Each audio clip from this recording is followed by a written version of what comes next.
Kita mulai dengan baca basmalah. Bismillahirrahmanirrahim. Assalamualaikum warahmatullahi wabarakatuh. Waalaikumsalam warahmatullahi wabarakatuh. Alhamdulillah rabbil alamin.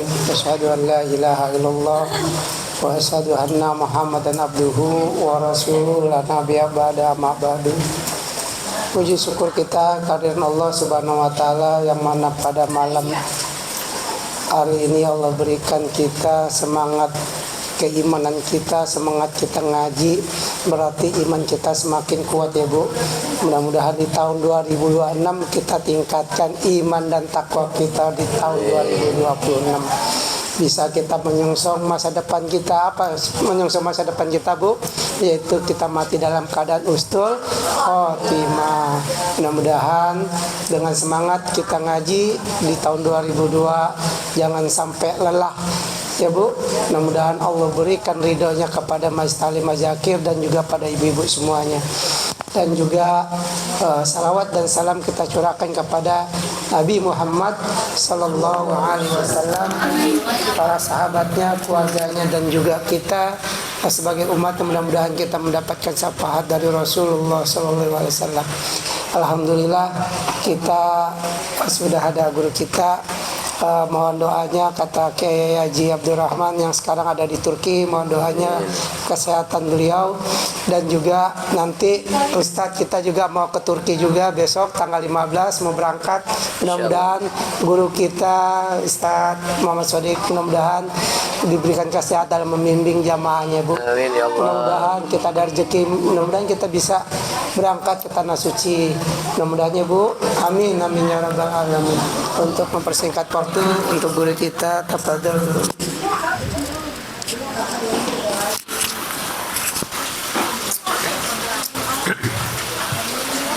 Bismillahirrahmanirrahim.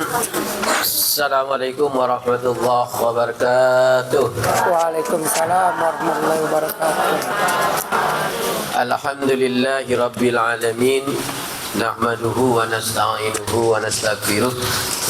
Wa na'udzu billahi min syururi anfusina wa min sayyiati a'malina.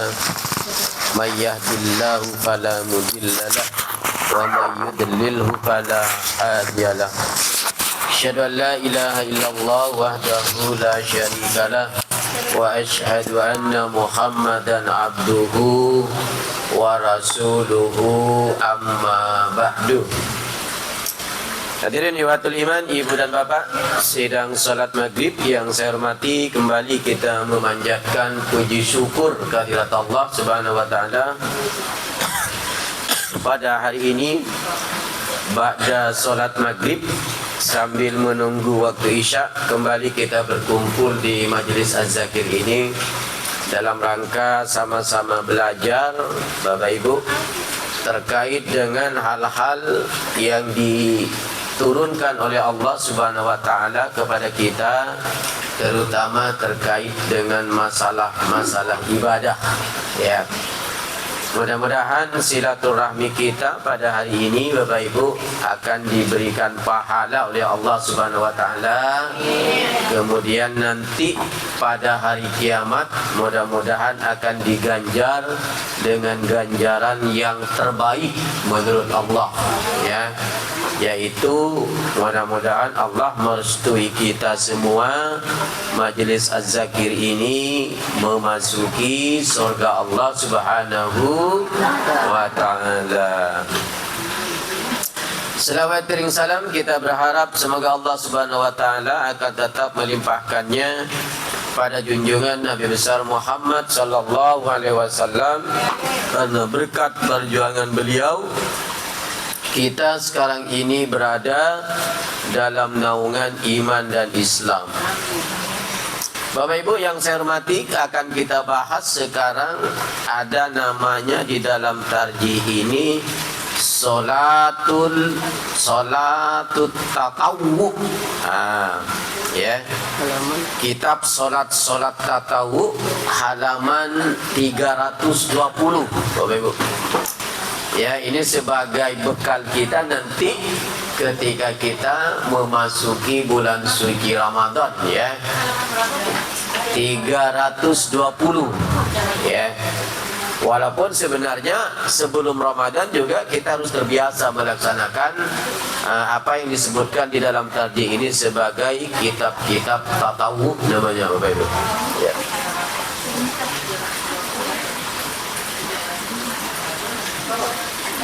Ketemu Bapak Ibu? Ketemu? Ya. Halaman 320. Ya. Di bawahnya itu, di pertengahan itu ada namanya tamhidun. Ya. Coba disebut Bapak Ibu, tamhidun. Ya. Jadi kalau ada kalimat tamhid, nah gitu Pak, Ibu, kalau dalam bahasa Arab itu disebut dengan pengantar. Ya, tamhid itu pengantar. Gitu. Ya, apa pengantar itu? Sesuatu yang menjelaskan tentang apa saja yang akan kita bahas. Nah, gitu. Ya. Apa itu Ibu? Tarjih itu artinya apa? Ya. Tarjih itu artinya memilih mana yang paling sahih. Nah, itu tarjih, ditarjih namanya. Ya, jadi dalam metodologi menentukan dalil Bapak Ibu ada beberapa metode, ada namanya nasah mansuh namanya. Nasah mansuh itu dalil yang pertama dihapus oleh dalil yang kedua. Nah, itu dia namanya dimansuh namanya. Ya. Nah, ada yang kedua kemudian ditarjih. Tarjih itu adalah mencari dalil yang terkuat di antara dalil-dalil yang ada. Namanya ada 3 dalil nih. Ini hadisnya ada 3 terkait dengan masalah apa namanya, masalah ibadah. Nah, dipilih tuh mana di antara 3 dalil itu yang paling kuat. Nah, itu ditarjih namanya. Ya. Nah, ada yang ketiga metodologi dalam menentukan dalil itu Bapak Ibu ada sebut dengan tarikatul jam'i namanya. Tarikatul jam'i itu adalah 2 dalil yang berbeda itu sama-sama dipakai. Nah, itu disebut dengan tarikatul jam'i. Contohnya, kalau Bapak Ibu sujud, ada yang mendahulukan tangan, ada yang mendahulukan lutut. Ya kan? Kalau masih muda, mendahulukan lutut. Tapi kalau sudah agak-agak 8 asam urat itu mendahulukan tangan tuh Bapak Ibu. Nah, dua-duanya dipakai. Nah, ketika dalil itu dipakai dua-duanya disebut dengan metodenya itu adalah tarikatul jam'i namanya.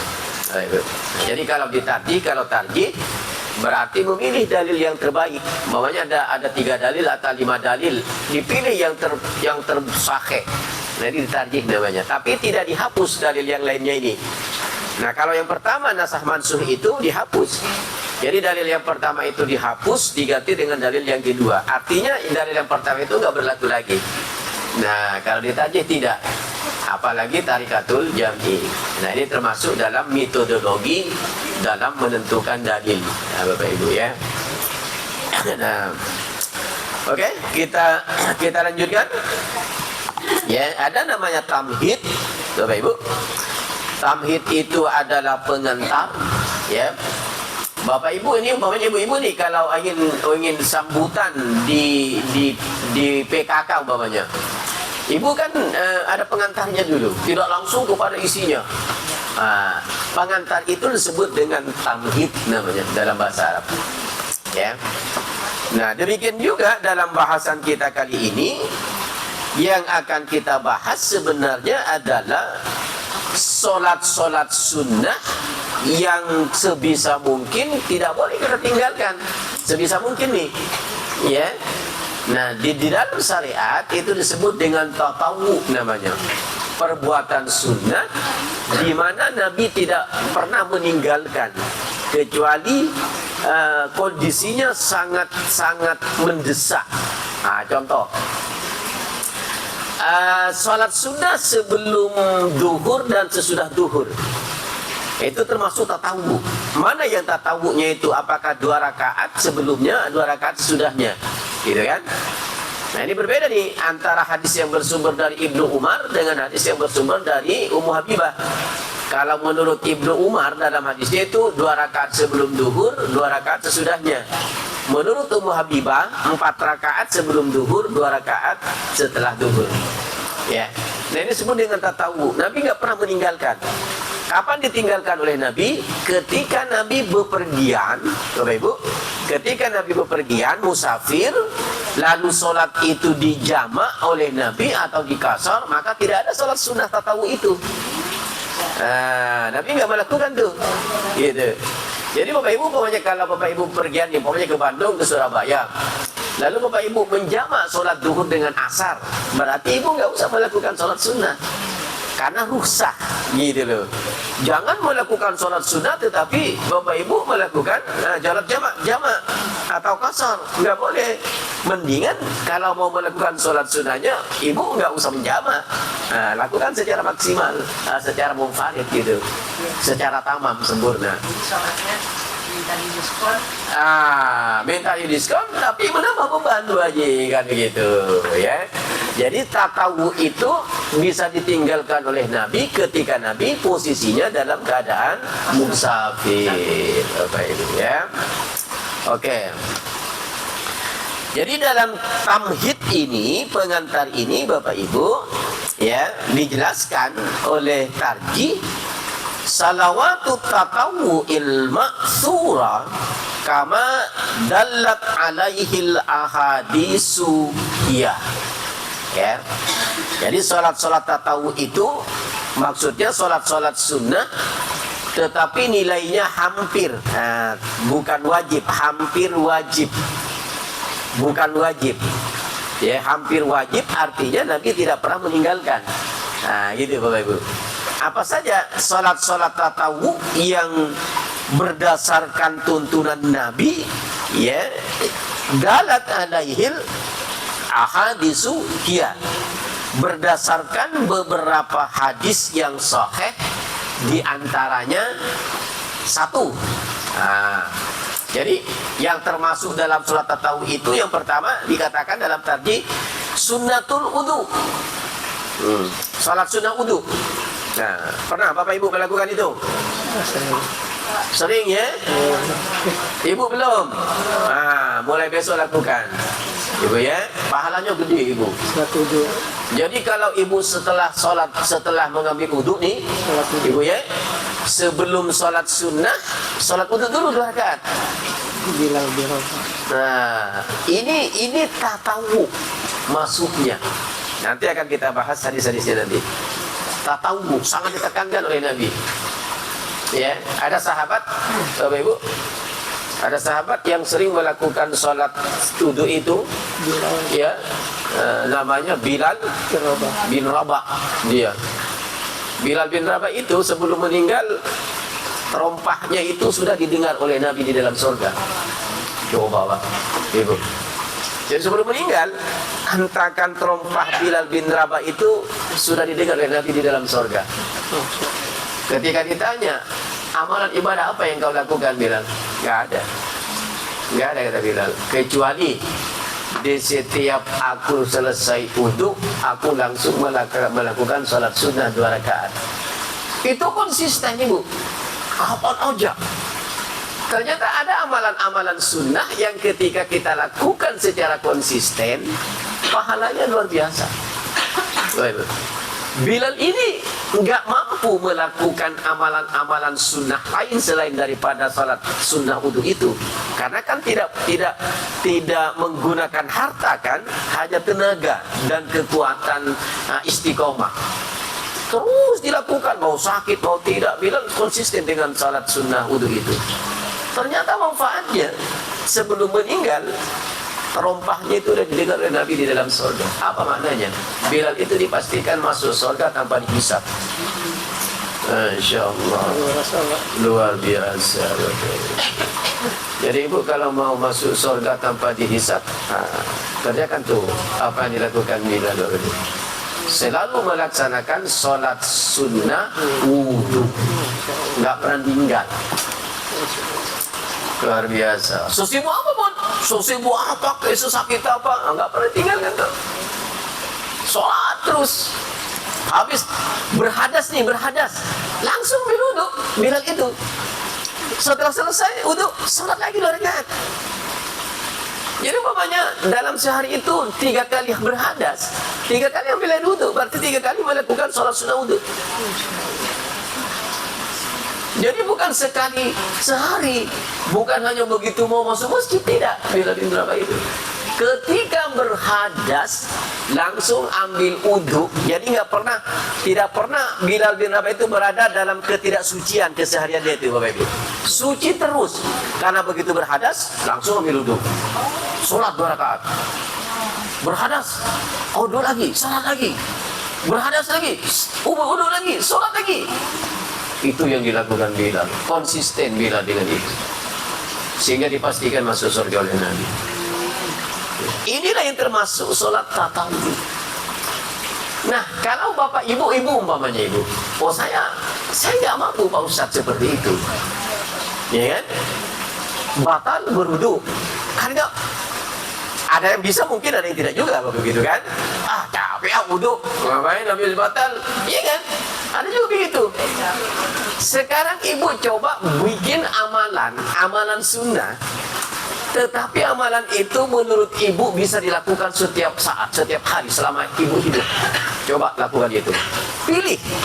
Yang penting amalan itu dicontohkan oleh Nabi. Apa contohnya? Bersedekah umpamanya. Nah, kalau ibu punya materi, bersedekah setiap hari. Jangan sampai tidak. Mau 500 perak tapi terus konsisten. Atau nggak punya itu, saya bisa tenaga Pak Ustadz nyapu masjid, tapi setiap hari terus sampai mati. Itu sama dengan Bilal. Konsisten. Masalahnya kan kalau sakit kan nggak mungkin ibu nyapu masjid gitu kan. Nah itu Pak. Kita nyapu rumah ya Pak.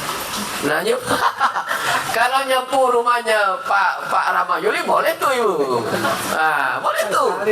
Tapi kalau rumah sendiri itu kan sudah keharusan kita.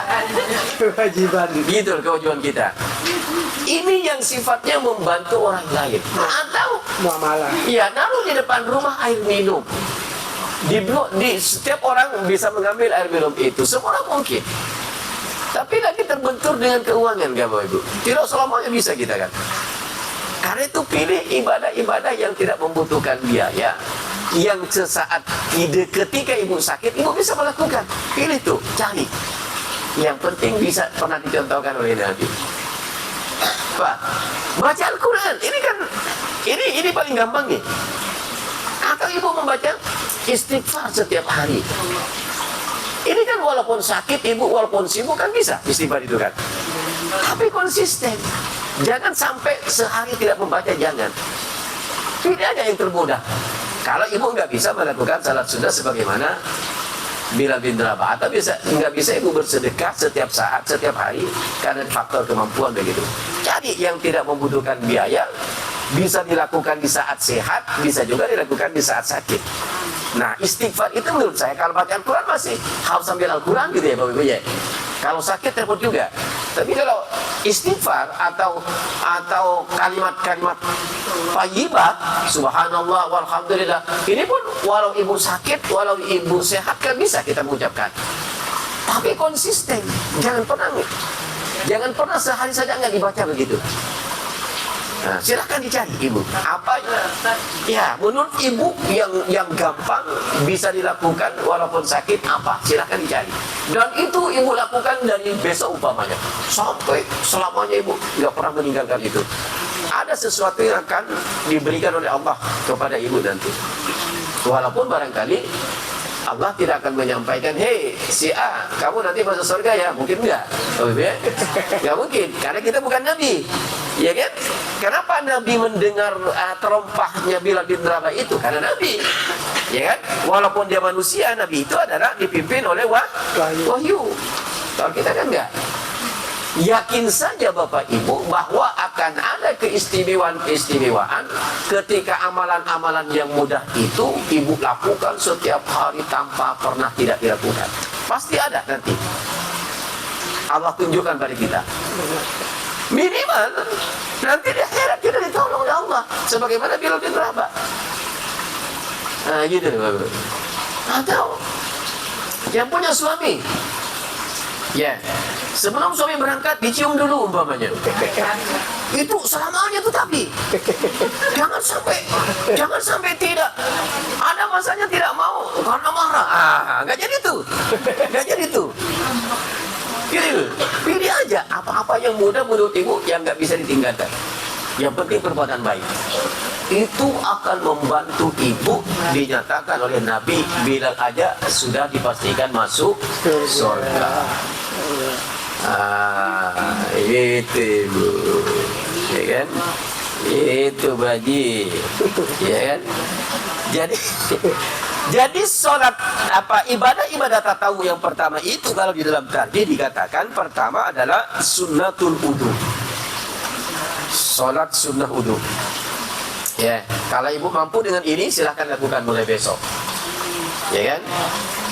Ibu ngobrol nih setelah sholat wudu, lalu ngobrol dengan tetangga, berhadas, cepat ibu ngambil air wudu lalu sholat lagi. Nah gitu caranya. Jadi bawahnya 50 kali berhadas sehari itu, ya 50 kali juga sholat sunnahnya itu. Pokoknya selama berhadas. Mampu nggak kita seperti itu? Susah. Bilal mampu, gitu. Nah karena itu ibu cari amalan-amalan yang mudah, yang bisa dilakukan oleh bapak ibu, baik bapak ibu sehat maupun sakit. Ya saya satu-satunya yaitu banyak istighfar. Itu mau sakit kita insya Allah bisa mengucapkan itu, dan tapi konsisten setiap hari. Ya kan, istighfar, astagfirullahaladzim, boleh diperpanjang, alladzi la ilaha illa huwal hayyul qayyum wa atubu ilaihi min jamil ma'asi wa boleh gitu ya, atau astagfirullah cukup 3 kali astagfirullah, besok lagi begitu terus begitu sampai tua, sampai mati. Oh, itu ada keistimewaan yang diberikan oleh Allah pada kita. Ya, coba ya. Oke. Yang kedua, rak'ataini bainal azanaini. Nah, ini juga kita jarang melakukan ini. Rak'ataini azanaini, rak'ataini bainal azanaini ini orang Indonesia jarang melakukan, Bapak Ibu. Salat sunnah di antara 2 azan. Berarti dilakukan sehari itu 5 kali. Bagaimana yang disebut dengan bainal azanaini itu? Antara azan dengan qomat ada sholat sunnah 2 rakaat. Bukan dia posisinya Bu Haji. Di antara 2 azan namanya. Yang kita jarang melakukan itu. Kita terkonsentrasi pada qabliyah Bu Haji. Qabliyah ba'diyah. Tata rawatibnya. Padahal ada sholat sunnah 2 rakaat di antara 2 azan. Bukan, sholat di antara 2 azan namanya. Jadi begitu azan, sholat 2 rakaat sebelum qomat. Nah berarti kalau pada sholat duhur, ya Bapak, kalau pada sholat duhur itu sholat sunnahnya 1 tahiyatul masjid bagi orang yang ke masjid ya. Kemudian sholat wudu, duduk 2 rakaat, berarti 4 rakaat. Kemudian sholat azan ini di antara 2 azan 6 rakaat. Ditambah dengan sholat qabliyahnya Bu Haji 2 rakaat. Kalau menurut Ibnu Umar, kalau menurut Umar 4 rakaat. Berarti 10 rakaat. Tambah sholat wajibnya 4 rakaat. Berarti 14. Tambah 2 rakaat ba'diyahnya. Berarti 16 rakaat Bapak Ibu melakukan sholat di waktu zuhur. Oke lah, kurangi 2 karena ibu di rumah tidak tahiyatul masjid kan. Berarti 14. Ibu sholat di rumah berarti 14 rakaat sholat yang harus ibu lakukan, sholat tatawunya dengan wajibnya. Berapa yang ibu lakukan selama ini? Nah, itu minum dulu saya. Gitu Bu, pantas pantesan masuk duhurnya saja 14 rakaat atau 16 rakaat bagi orang yang datang ke masjid. Oke lah ibu nggak ke masjid, berarti dikurangi 2 tahiyatul masjidnya. Berarti ada 14. Luar biasa. Bisa tapi mampu nggak? Mampu nggak kita? Jadi kalau ini dilakukan setiap hari Bapak Ibu, iya kan? Sama posisinya dengan Bilal nanti. Ya Allah, Masya Allah. Apa yang kita bangga-banggakan? Apa yang kita susahkan? Nggak ada lagi Bapak Ibu. Kalau kita udah dijamin masuk surga, nggak ada lagi yang harus kita pikirkan. Konsentrasi aja kita mau cepat mati gitu kan Bapak Ibu ya? Itu kita.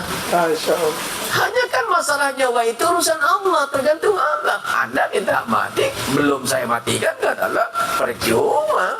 Anda tidak mau mati, kata Allah, ketika saya matikan, Anda juga tidak bisa bertahan, kata Allah. Karena mati itu urusan Allah.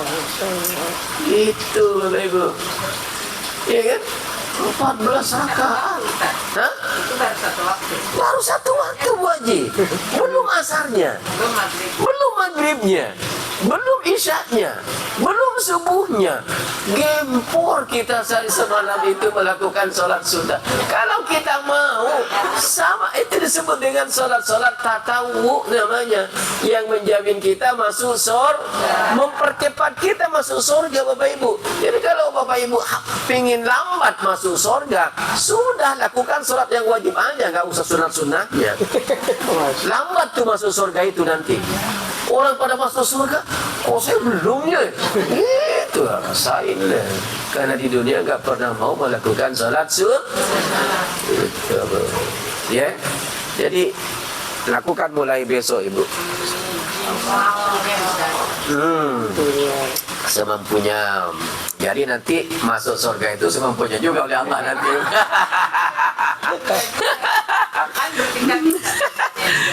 Ya tergantung Allah nanti. Wah, orang masuk surga cepat. Ya semampunya aja lah, gitu kan. Protes tuh sama Allah. Ya Allah, kok saya nggak masuk-masuk? Anda kan di dunia semampunya juga. Sebenarnya kan kenapa begitu? Iya, surga itu tingkat-tingkat. Sama dengan hotel, bintang 3, bintang 4, bintang 5. Ya, oke Bu. Nanti tadi saya sebutkan. Yang ketiga, tahiyatul masjid. Nah baru tahiyatul masjid. Nah ini lebih banyak dilakukan oleh seorang ikhwan, ya. Karena kan seorang akhwat itu tidak selamanya dalam 5 kali sehari semalam itu datang ke masjid, ya kan? Siapa yang konsisten datang ke masjid tiap sholat? Ibu-ibu? Nggak ada. Ya kan? Ke Az-Zakir aja 2 kali seminggu.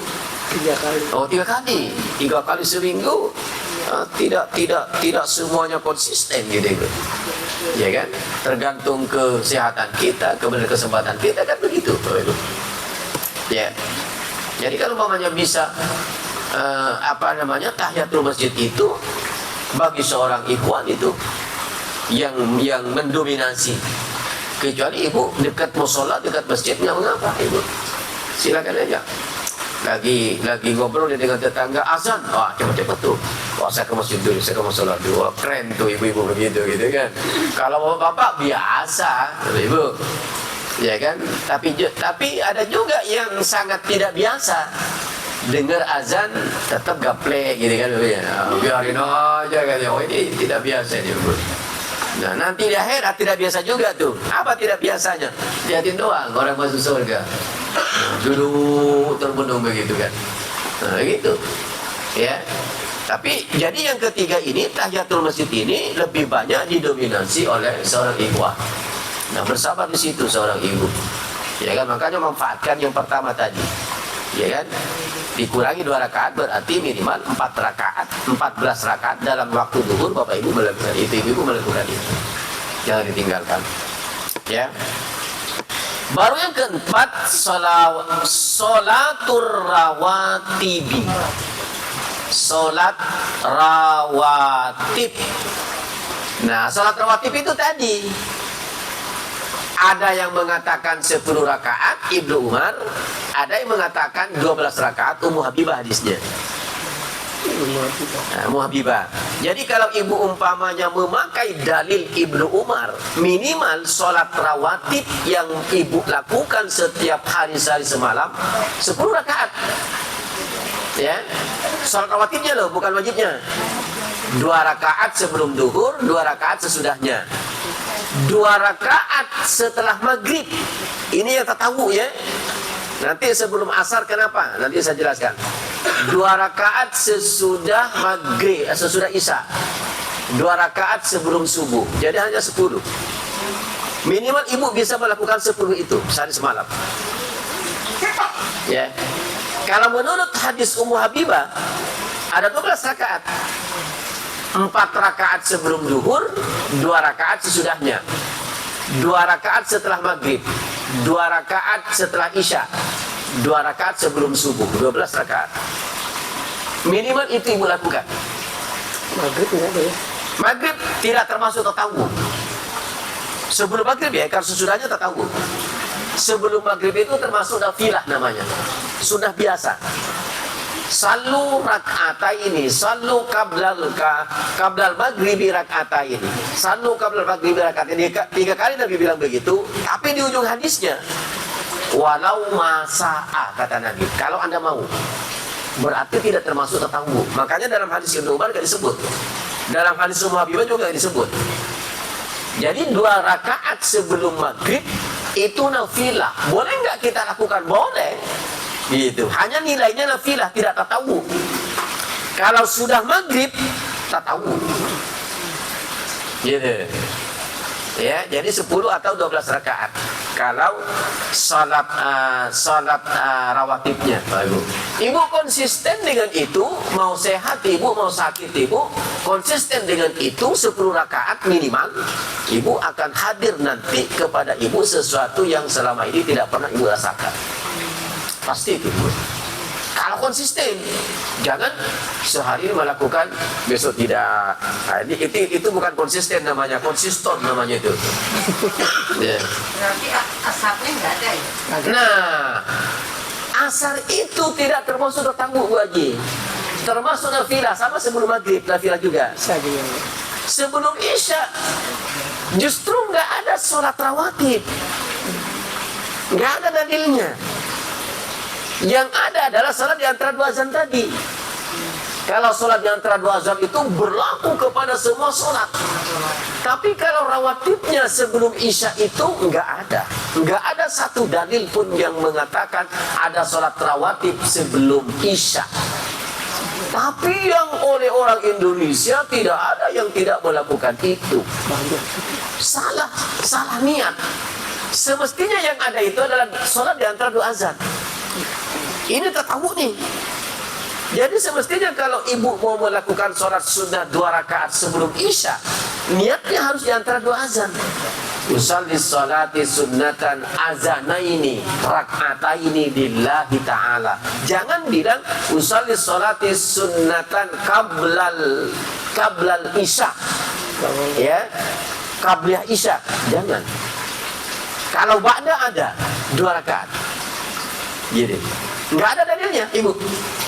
Orang yang melakukan sholat sunnah 2 rakaat sebelum isya, yang benar itu adalah sebenarnya sholat di antara 2 azan. Niatnya yang harus dirubah. Jangan usalli sholati qablal isya. Nggak ada. Nggak ada hadisnya. Mau kemana juga dicari. Dalam kitab-kitab hadis nggak ada. Tapi itu yang banyak kita lakukan di Indonesia, Bapak Ibu. Makanya ibu kalau mau menilai ini, masjid itu asli sunnah atau tidak? Salah satu cirinya kalau ahli sunnah, begitu azan setelah isya langsung qomat. Nah, itu ahli sunnah berarti itu Bu. Karena memang nggak ada dalil sholat sunnah sebelum isya, kecuali sholat di antara 2 azan. Boleh tuh, tahiyatul masjid boleh, sholat wudu boleh dilakukan, kemudian antara 2 azan boleh. Qabliyahnya yang enggak ada, kalau ba'diyahnya ada. Itu kita sholat salah niat kita Bapak Ibu selama ini. Kalau sebelum maghrib berarti tak tahu. Bukan nafilah namanya Bu Haji. Nafilah boleh. Kalau sebelum maghrib memang ada, hanya tidak tatawwu, tapi nafilah, sunat biasa. Kalau di sini Ustaz, sholat sebelum maghrib nih, kalau pada bisik-bisik dah tuh. Sholat apa tuh? Coba tuh. Karena pemahamannya kan pada asar tidak ada, pada maghrib juga tidak ada. Gitu. Orang pasti bisik-bisik lah itu sholat apa tuh kan nggak ada ya. Gitu. Padahal hadisnya ada ibu wajib. Ya. Tapi di masjid pasti dilakukan oleh orang. Sebelum habis sholat maghrib nih, azan maghrib, pasti sholat 2 rakaat. Nah itu kan qabliyah. Gitu kan? Iya. Nilainya adalah nafilah, bukan tatawwu. Gitu. Nafilah artinya apa? Nafilah itu sholat sunnah yang ringan, wajib. Gitu. Bukan yang berat. Kalau tatawwu itu berat, hampir mendekati wajib. Nah, hukumnya itu. Nah, gitu. Iya, jadi boleh dilakukan. Nah, terkait sebelum asar, Bapak Ibu, sebelum asar itu ada hadis 2 rakaat boleh, 4 rakaat boleh. Sebelum asar nih, azan asar lalu sholat 2 rakaat atau 4 rakaat boleh. Tapi kembali nilainya tidak tatawwu. Nilainya sama dengan sebelum maghrib, nafilah. Gitu. Artinya apa? Kalau nafilah itu boleh dilakukan, boleh tidak. Tetapi kalau kita lakukan lebih bagus, karena kita dapat pahala. Hanya nilai pahalanya tidak sama dengan tatawwu, tapi nafilah. Tapi tetap dapat pahala. Gitu.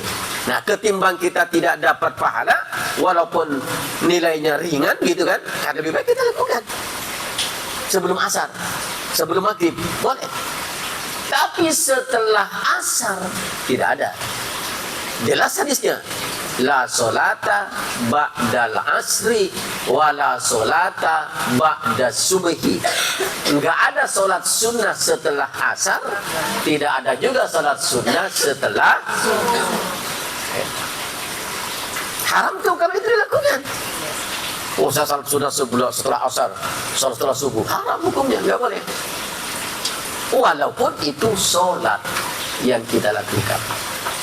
Nah, nggak dianjurin. Jadi jangan coba-coba kita melakukan sesuatu di mana Nabi tidak mencontohkan. Coba ibu jujur, salat sunnah rawatib yang ibu lakukan selama ini, berapa yang ibu yang konsisten? Coba. Oh iya, Masya Allah. Apa? Coba. Berapa ibu salat sunnah yang ibu konsisten? Rawatibnya Qobliyah duhur semuanya melakukan? Sebelum duhur semuanya melakukan? Setelah duhur semuanya melakukan? Habis salam langsung pergi babah begitu. Enggak, Bu Haji? Mantap, Bu Haji. Asar. Sebelum asar, oke, bisa. Setelah asar ya, nggak usah lakukan ibu ya. Sebelum maghrib, boleh juga tidak, karena nafilah ya. Setelah maghrib, Wajib ini tahun. nah kalau ngaji sholat bagus. Iya, jangan begitu salam pret gitu kan. Gitu. Iya kan. Sebelum isya, nah kalau sekarang dibilang tidak, udah kita sampaikan nggak ada dalilnya, jangan lakukan ibu. Ya, langsung komat. Atau ibu boleh melakukan sholat antara 2 azan itu. Nah itu sahih hadisnya. Niatnya usalli sholati sunnatan bainal azanaini. Bainal azanaini rak'ataini lillahi ta'ala. Gitu. Boleh tuh. Tatawwu tuh pahalanya mendekati wajib. Ya. Kemudian setelah isya 2 rakaat. Lakukan nggak ibu itu? Insya Allah itu kadang dilakukan, kadang tidak. Sebelum subuh. Berat ini bangun aja terlambat gitu kan. Orang sudah jam 6 baru bangun. Pahalanya dunia dan akhirat. Iya kan? Padahal kan sebelum azan kita harus bangun. Begitu azan melakukan sholat sunnah 2 rakaat. Ini yang pahalanya sama dengan dunia dan seisinya, kata Nabi, Ibu. Fajar itu sebelum subuh itu. Jangan coba Ibu nggak pernah melakukan. Walaupun saya yakin Ibu jarang melakukan gitu ya.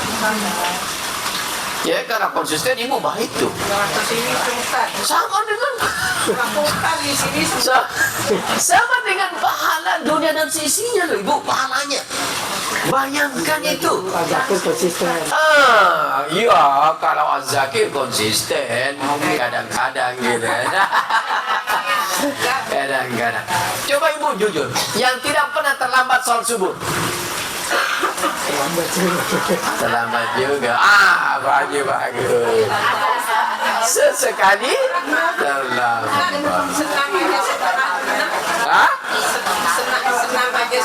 Iya, kalau hari Sabtu, iya kan?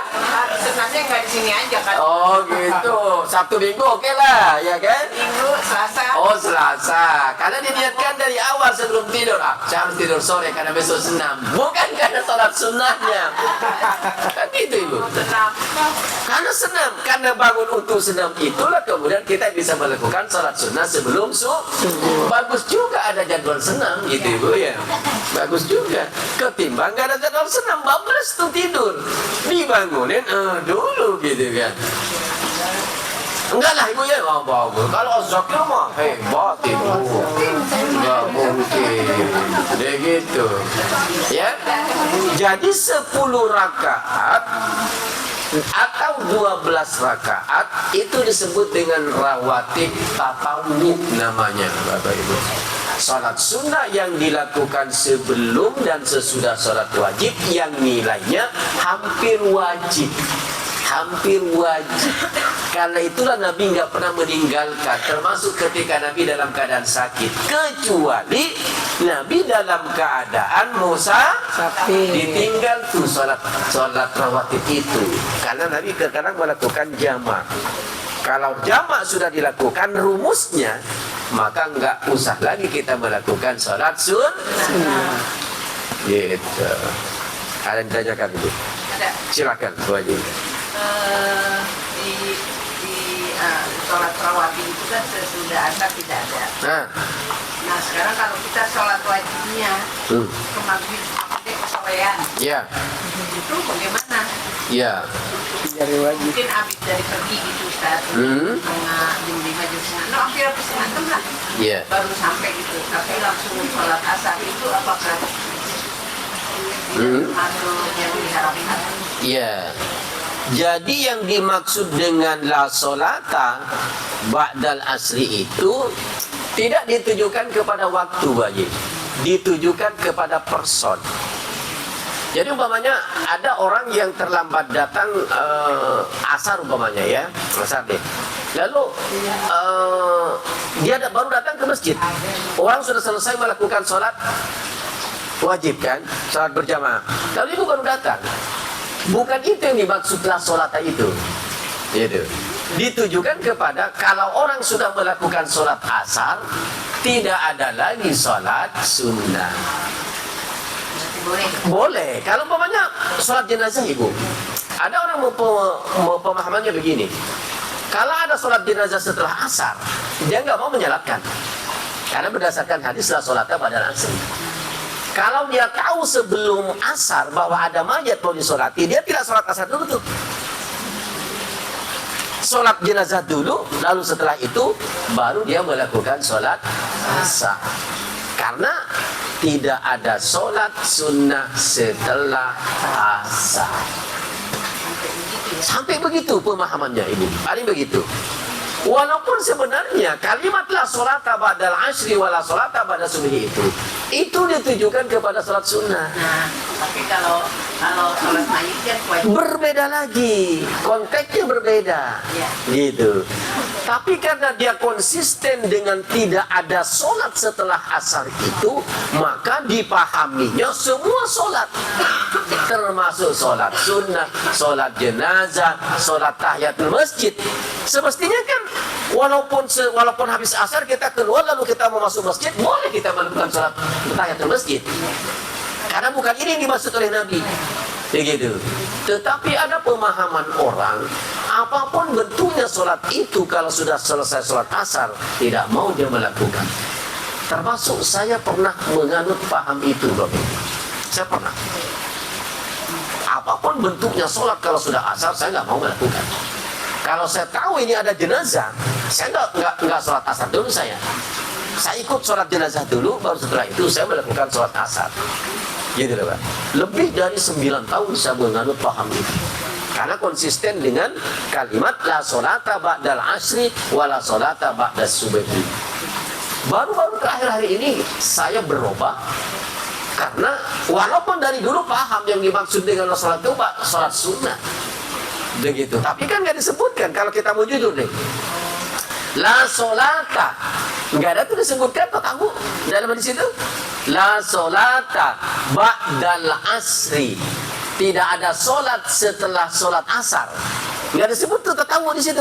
Rawatib nggak disebut. Nah, paham itulah yang saya pahami, Pak, dulu.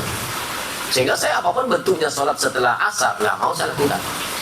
Karena saya konsisten dengan la sholata ba'dal asri. Karena memang nggak disebut. Sholat apa? Semua sholat. Begitu. Hanya kan kemudian para ulama-ulama berbeda pendapat. Akhirnya yang lebih banyak berpendapat yang dimaksud dengan tidak ada sholat itu ya sholat sunnah.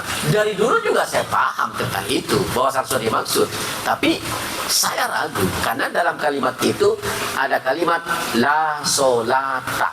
Nggak ada kalimat rawatib di situ, nggak ada tatawu di situ. Makanya saya pahami namanya umum. Begitu. Nah, kalau ditimbang sampai sekarang sebenarnya Bapak Ibu, saya meyakini yang pertama sampai sekarang.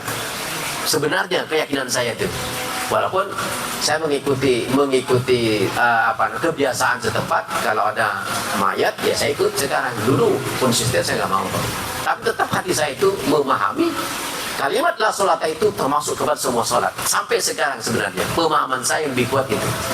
Hanya ikut toleransi saja. Saya kalau ada orang mayat setelah asar, ya saya ikut sholat. Padahal hati saya sebenarnya nggak memahami itu, Pak. Karena dalam teks hadis la sholata itu nggak ada definisi kalimat-kalimat sunnah di situ. Nah, itulah perlunya manfaatnya tadi. Nah, iya Ibu. Setelah saya ngajar tadi, malu juga saya kalau nggak ikut begitu, Bu Haji. Itu. Karena vision saya itu tadi ini saya yakini, Bapak Ibu. Begitu. Tadi kan membolehkan, walaupun dia yang penting bukan sholat sunnah. Kayak gitu. Ada lagi Ibu pertanyaan? Kadang-kadang kita kan sholat tadi tuh 4 sebelum, kadang-kadang ada waktunya kan ke pasar, itu cuma 2 menit. Kita ada sholat qobli, mau sholat antara 2 azan tadi. Yang pertama kita sholat wudu, sholat tahiyatul masjid. Ini waktunya itu nggak cukup. Ya kan kadang-kadang kita lagi udah ini, kecuali ada 10 menit jadi masih bisa. Tapi kadang-kadang baru 10 menit, kadang-kadang 2 menit baru aja. Mana yang mau kita lakukan ya? itu alasan dari dulu Bapak Ibu orang. Ya Ustaz, saya mimpi tinggal 2 menit, mana yang mau saya lakukan? Lakukan mana yang Bapak ikhlas. Nggak ada ketentuan harus mendahulukan ini, nggak ada. Gitu kan? Makanya yang benar itu jangan terlambat. Nah, itu jangan terlambat. Kalau nggak terlambat, semua bisa kita lakukan. Zaman Rasul 1 jam sebelum sholat wajib, sahabat berkumpul. Baru aja. Tapi kan dipertas juga oleh orang sekarang.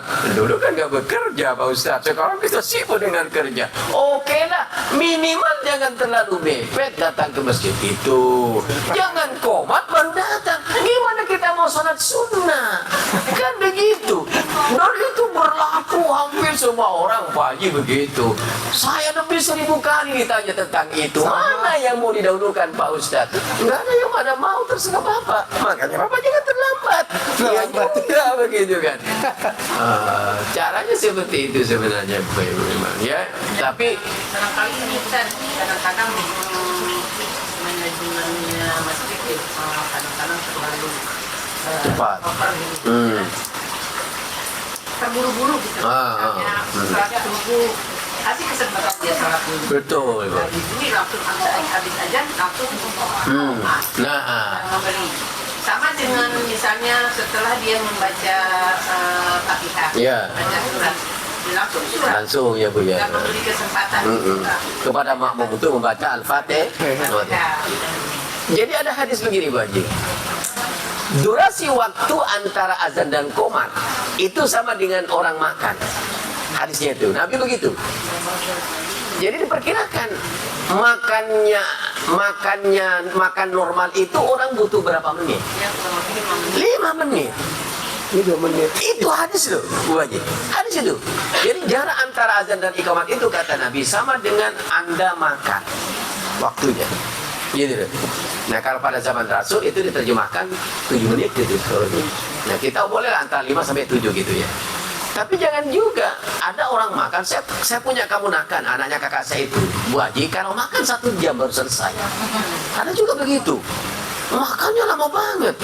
Nah kalau makannya diukur dengan itu, berarti sejam kemudian gitu kan, makanya diukur normal.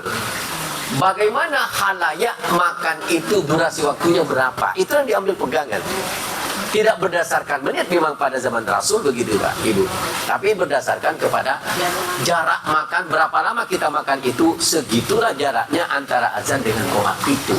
Jadi nggak boleh juga langsung qomat jarak 3 menit orang masih sholat sunnah qomat gitu. Padahal nggak boleh tuh Bapak Ibu, nggak boleh membuat orang tergesa-gesa. Makanya ada hadis yang mengatakan idza iqamatis sholati la sholata illal maktubah. Kalau sudah dikumandangkan qomat, tidak ada lagi sholat kecuali sholat wajib. Apa maksudnya? Nggak boleh lagi sholat sunnah orang. Datang sudah mau qomat masih sholat sunnah, geblek juga yang baru datang itu Ibu. Nggak mikir. Lihat dong kan, sekarang kan udah modern sekarang kan, qomat jam sekian. Udah tahu tinggal 1 detik sholat sunnah dia. Padahal hadis Nabi, idza iqamatis sholati la sholata ba'dal illal maktubah. Nggak boleh salat seseorang kalau sudah qomat kecuali sholat maktubah. Sholat maktubah itu adalah sholat wajib maksudnya.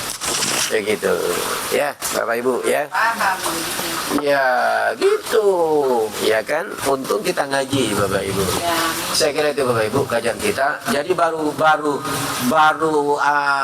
sebagian saya sebut, baru tahiyatul masjid, kemudian rawatib, yang lainnya belum saya jelaskan.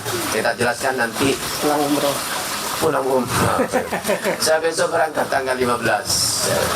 2 minggu saya berangkat ke Turki dulu. Ibu mau ikut Pak Haji? Hah? Ayolah bareng ya. Biar ada yang mendampingi saya gitu. Iya amin. Baik Ibu, terima kasih. Demikian. Assalamualaikum warahmatullahi wabarakatuh. Mudah-mudahan jamaah zakir bisa konsisten dalam beribadah. Semoga apa yang kita dengar, kita telaah dan kita amalkan dalam kehidupan kita sehari-hari. Itulah gunanya kita mengaji, kita menuntut ilmu, tahu. Saya juga baru tahu nih Bu. Saya juga walaupun ini baru tahu nih yang namanya tak tahu nih Bu. Jadi salat sunnah, ada salat sunnah sebelum ajan atau 2 ajan. Saya biasanya salat qobliyah ya, salat wudu, habis itu salat wudu. Tapi itulah konsisten kita. Mudah-mudahan kita selalu istiqomah konsisten yang sunnah-sunnah ini bisa mengantar kita ke surganya Allah. Mudah-mudahan seumur kita ini kan udah wajib kita perbanyak dalam beribadah. Mudah-mudahan ibadah kita konsisten, Allah panggil dalam keadaan ibadah. Mudah-mudahan kita dimasukkan ke dalam surganya Allah. Mari kita akhiri dengan baca Abdallah. Alhamdulillahirrahmanirrahim. Assalamualaikum warahmatullahi wabarakatuh. Waalaikumsalam. Kita sholat isya nunggu qomat gitu. Kalau mau sholat antar 2 aja juga boleh. Siapa bukan gitu ya Ustaz ya? Iya.